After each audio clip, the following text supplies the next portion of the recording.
Tough crowd today at Northwest Stadium. President Trump was greeted with some boos as he became the first sitting president to attend a regular season NFL game since 1978. The president read an oath for members of the military during a break in the game. He also hopped in the booth to join Fox's broadcast of the game for about 8 minutes' time. Okay, so you're scrolling through your feed, right? And you see it. Donald Trump at a football game getting absolutely destroyed by the crowd. Like, we're not talking about a few random boos here and there. We're talking about a wave of boos so loud that Fox News, his own network, the people who defend him every single day, they couldn't even spin it. They just had to sit there and watch it happen live on air. And here's the thing that makes this wild. This wasn't some liberal city. This wasn't a protest rally. This was a regular Washington Commanders game on November 9th. Just regular Americans, probably a mix of Democrats, Republicans, Independents, all united in one thing, booing Donald Trump so loud you could hear it through the TV. But before we go any further, real quick, let's be honest, you can't really trust mainstream media anymore. That's why we built Pump Politics, to bring you real stories, real context, and no corporate spin. If you want to stay ahead of the headlines, join our free newsletter. We'll send the news straight to your inbox every day. Just click the link in the description to join. And if you just want to support what we're doing, join us, be part of the community that actually cares about the truth. All right, let's get back to the video. President Trump, now the first sitting president in nearly 50 years to attend and speak during a regular season NFL game. He was in the stadium last night as the Washington Commanders hosted the Detroit Lions. Not everyone was happy to have the commander-in-chief out in the crowd. Loud boos were heard as he was shown on the Jumbotron. The only other president to attend a regular season NFL game are Jimmy Carter in 1978 and Richard Nixon in 1969. And then he went on to speak with the Fox analyst there during the game as well. So as you hear, cheers and jeers. So, but again, kind of an unexpected adventure there during the game last night. Come on. When was the last time you saw something like that? When was the last time Fox News had to cover their guy getting absolutely roasted by everyday people? And the host, oh man, the host didn't know what to do. You could see it on their faces. That uncomfortable silence. That quick pivot to talking about literally anything else. But here's where it gets even crazier. This isn't just about one embarrassing moment at a football game. This is about what's happening to Trump's support right now in real time, and it's collapsing faster than anyone expected. Check this out. Emerson College just dropped a poll on November 8th. Trump's approval rating, it fell 4 points in just 1 month. 4 points. Now we're sitting at 49% of Americans who disapprove of him and only 41% who approve. But wait, it gets worse for him.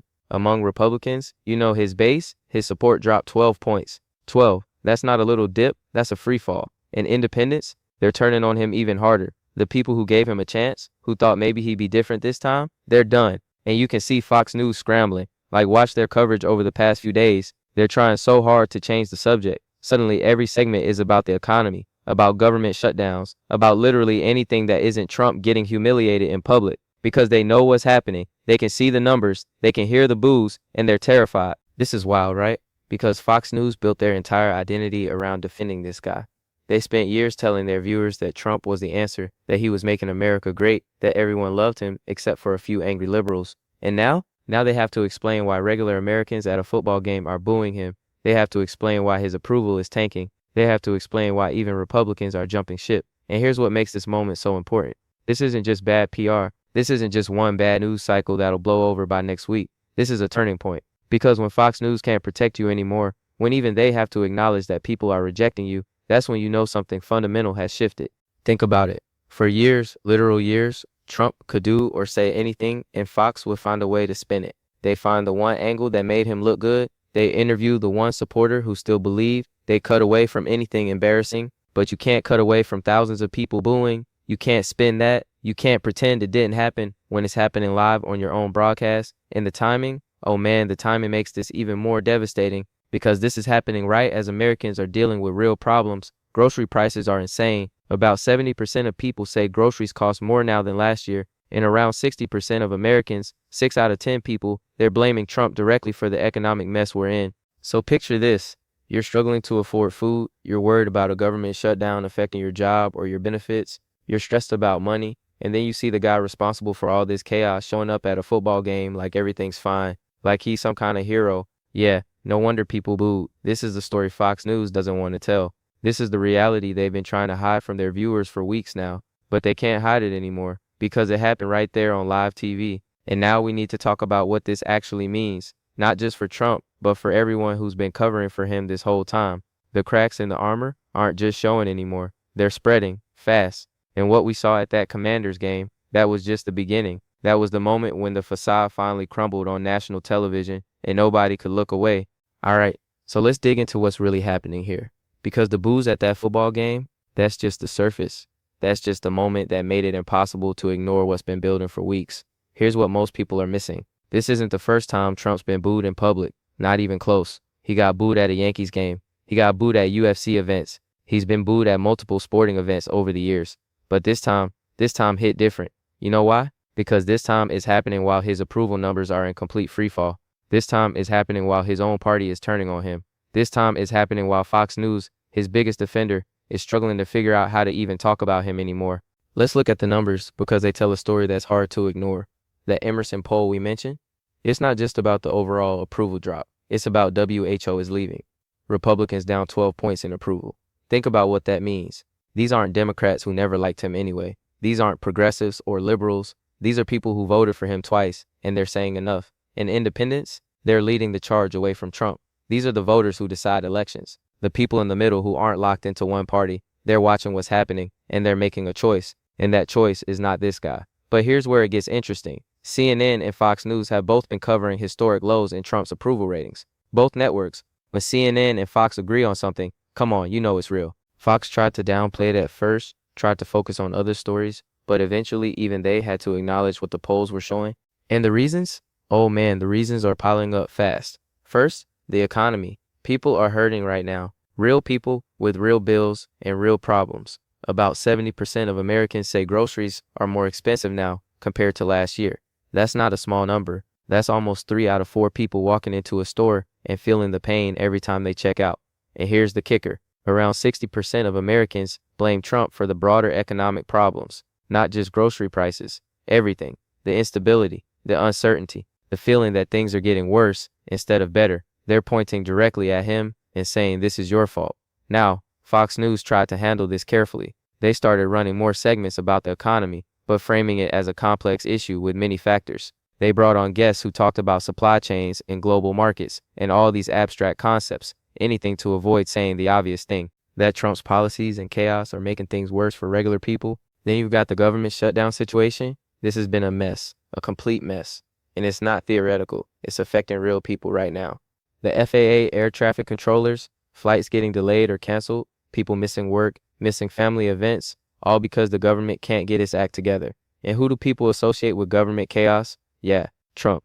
Fox News tried to pivot this into a both sides thing. They ran segments blaming Democrats. They brought on Republicans who pointed fingers at Chuck Schumer. They did everything they could to spread the blame around. But here's the problem. Trump's the one in charge. He's the president. When things fall apart on your watch, people remember that. So now you've got Fox News in this impossible position. They built their entire brand around supporting Trump. Their viewers expect them to defend him. Their primetime hosts made their careers being pro-Trump. But how do you defend a guy who's getting booed by regular Americans? How do you spin approval numbers that are dropping week after week? You can see them struggling with it in real time. Watch their coverage over the past few days. They'll show a clip of Trump, then quickly move to a story about Democrats. They'll mention the boos, but immediately start talking about something else. They'll acknowledge the poll numbers, but then bring on a guest who insists everything's fine. It's exhausting to watch. And here's the thing, their viewers aren't stupid. People can see what's happening. They can see the spin. They can see the desperate attempts to change the subject. And some of them, especially those Republicans who are part of that 12-point drop in support, they're starting to feel like they've been lied to. Because Fox News spent years telling their audience that Trump was beloved, that he was fighting for them, that the criticism was all fake news from the liberal media. And now those same viewers are seeing Trump get booed at a football game. They're seeing the approval numbers. They're feeling the economic pain in their own lives, and they're realizing maybe it wasn't all fake news after all. This is why this moment matters so much. It's not just about Trump having a bad week. It's about the entire ecosystem that's been protecting him starting to crack. When Fox News can't effectively defend you anymore, when they're visibly uncomfortable covering you, when they're scrambling to change the narrative, that's when you know the foundation is crumbling. And it's not just Fox. Look at conservative media broadly. They're all dealing with this same problem. How do you maintain credibility with your audience while also defending someone who's increasingly indefensible? How do you square the Trump is great narrative with the reality that people are booing him and his approval is tanking? Some outlets are doubling down, going full MAGA, insisting that the polls are wrong and the boos don't matter and everything's actually great. But others are starting to hedge, starting to create some distance, starting to prepare for a future where Trump isn't the center of everything. You can see it in how they're covering other Republicans now. Suddenly, there are more segments about other political figures, more speculation about future leaders, more willingness to criticize Trump just a little when he does something particularly chaotic. This is the beginning of the end of the Fox News and Trump relationship as we've known it, not because Fox suddenly developed principles or decided to do real journalism, but because they're a business and businesses respond to numbers, and the numbers are telling them that Trump is becoming a liability. Their ratings have been struggling, their influence is waning, and their audience, the core conservative viewers they depend on, some of them are starting to tune out, not because they became liberals, but because they're tired of the chaos, tired of defending the indefensible, tired of pretending everything's fine when it clearly isn't. So when you see that footage of Trump getting booed and you see Fox News hosts looking uncomfortable, you're watching a relationship fall apart in real time. You're watching a network realize that the guy they hitched their wagon to might actually bring them down with him. And the panic? Oh, you can feel the panic setting in. Because Fox News knows what happens when they lose their audience. They know what happens when their credibility evaporates. They've seen other networks fade into irrelevance. They've watched what happens when you lose touch with reality for too long. The question they're asking themselves right now, behind closed doors in producer meetings in those executive offices, is simple. Do we go down with this ship, or do we start looking for lifeboats? Okay, so let's break down what all this actually means going forward. Because this isn't just about one embarrassing moment or one bad poll. This is about what happens when the protective bubble around a politician finally pops. Point number one, Trump's coalition is fracturing. For years, his strategy was simple. Keep the base fired up, keep Republicans in line, attack anyone who criticizes you, and it worked. Republicans who spoke out against Trump got primary. Fox News hosts who questioned him got sidelined. The message was clear, stay loyal or get destroyed, but that only works when the base is still with you. And right now, the base is wavering. That 12-point drop among Republicans isn't just a statistic, it's people making decisions. It's lifelong conservatives saying, I can't do this anymore. It's Trump voters from previous elections deciding they made a mistake. And once that process starts, it's really hard to stop, because suddenly other Republicans feel safer speaking out. Suddenly there's permission to criticize. Suddenly you're not the only one who thinks this is all insane. We're already seeing hints of this. More Republican lawmakers willing to break with Trump on specific issues. More conservative commentators hedging their support. More right-wing media figures creating distance. It's subtle right now, but it's there, and it's growing. The party is starting to fracture along new lines. You've got the diehard MAGA folks who will never abandon Trump no matter what. You've got the traditional Republicans who stuck with him out of loyalty but are now reconsidering. And you've got the younger conservatives who are looking at all this chaos and thinking, is this really what we want to be? This fracturing isn't happening overnight. It's a slow process, but it's happening. And the more Trump's approval drops, the more his base erodes, the faster this process accelerates. Point number two, the economic pain is personal. You can spin a lot of things in politics. You can debate policy. You can argue about ideology. You can fight over what the right approach is to various problems, but you can't spin someone's grocery bill. You can't convince people they're not actually struggling when they're literally struggling. And that's Trump's biggest problem right now. The economy isn't some abstract concept. It's whether you can afford to feed your family. It's whether you can pay your rent. It's whether you're falling behind despite working your butt off. When 70% of people say groceries are more expensive and 60% blame you personally, that's not a messaging problem. That's a reality problem. And no amount of Fox News spin can make someone's bank account look fuller than it actually is. This economic anxiety is what's driving those approval numbers down. Is why even Republicans are losing faith, because at the end of the day, people vote their wallets. They support politicians who they think will make their lives better. And right now, Trump is making their lives worse. The grocery store has become a political battleground. Every time someone goes shopping and sees those prices, every time they have to put something back because they can't afford it, every time they're doing the math in their head trying to figure out how to make it work, they're thinking about politics. They're thinking about who's responsible, and they're coming to conclusions. This is why the economic messaging matters so much. This is why Fox News is trying so hard to redirect blame, because they know that when people are hurting financially, when they feel like they're falling behind, they want answers. They want accountability. And right now, all roads lead back to Trump. Point number three, the chaos is becoming unbearable. Americans can tolerate a lot. We've dealt with controversial presidents before. We've dealt with political fights and partisan gridlock and all sorts of dysfunction. But there's a limit, and Trump keeps pushing past that limit. The government shutdown situation is a perfect example. This isn't normal political disagreement. This is fundamental dysfunction that affects real people's lives. Flights getting canceled, workers not getting paid, services grinding to a halt. And for what? What's the actual goal here? People are tired of it. They're tired of waking up every day to new chaos. They're tired of the drama. They're tired of feeling like the country is constantly on the edge of some crisis. Even people who like Trump's policies, even people who voted for him, they're exhausted. And you can hear it in how people talk about politics now. There's this weariness, this sense of, can we just have a normal week? This desire for stability and predictability and government that actually functions. Trump built his brand on being chaotic, on being unpredictable, on shaking things up. But there's only so long that works before people start craving the opposite, before they start thinking maybe boring would be nice for a change. The constant crisis mode is wearing people down. It's not exciting anymore. It's not entertaining. It's just exhausting. And that exhaustion is showing up in those approval numbers.